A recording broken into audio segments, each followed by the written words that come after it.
Has socialism ever truly worked? Can you show me one example? Just one. A socialist economy that became wealthy, free, avoided shortages, and didn't turn into oppression. None. And the reason isn't bad leaders. It isn't sabotage. It isn't foreign enemies. It's mathematics. Welcome to Finance Library of History. Here, we talk about money, power, and history, and nothing is as simple as it first appears. Why is socialism so appealing? Because it sounds fair. Take from the rich, give to the poor. The state will distribute resources more justly. No one will go hungry. Who could oppose that? Who opposes justice? Who opposes equality? No one. But the real question is this: can the desire for justice override economic reality? No. Economics runs on incentives, not intentions. So what is socialism's fatal flaw? The answer: the calculation problem. How does an economy decide what to produce? In a market, the answer is clear: prices. What is a price? Information. Where is demand? Where is scarcity? Where is surplus? All of it is embedded in prices. Now ask yourself, when the state owns all the means of production, suppresses prices, eliminates profit, where does that information come from? It doesn't. And when it doesn't? Shortages, waste, collapse. But the Soviet Union was powerful. Was it really? The Soviet Union planned everything for 70 years.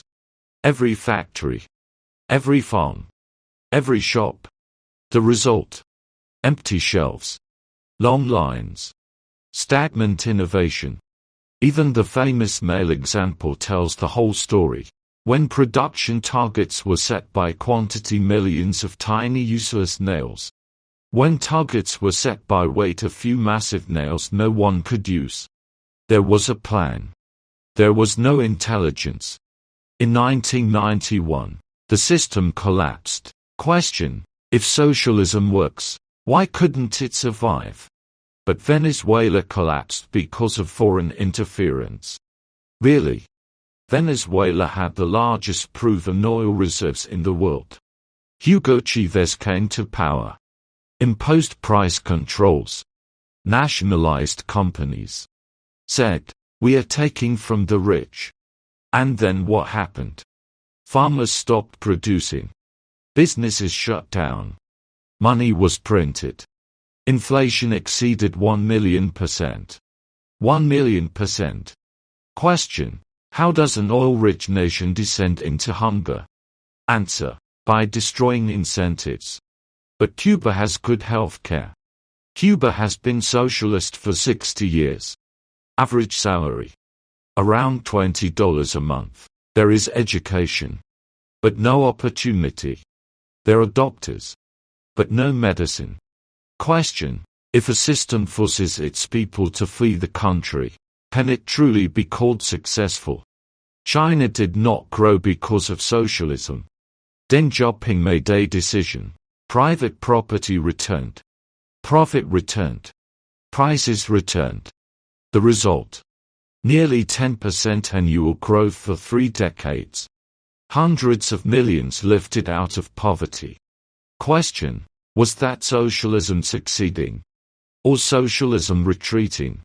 The clearest experiment: Korea.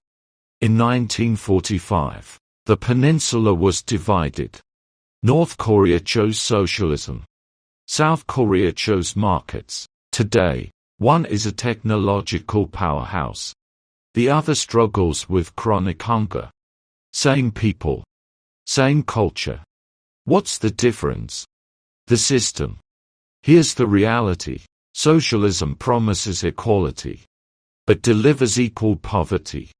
Socialism promises justice, but centralized power erodes freedom.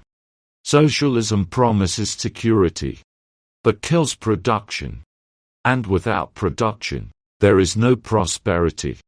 The hardest question: if a system, suppresses prices, criminalizes profit, eliminates private property, places the state at the center of the economy. Why expect a different outcome?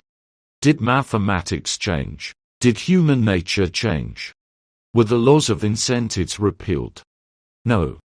Conclusion: socialism does not collapse because of evil intentions. It collapses because of a broken mechanism. Intentions don't save economies. Incentives do. Price signals matter. Property rights matter. Competition matters. And history has proven this lesson again and again.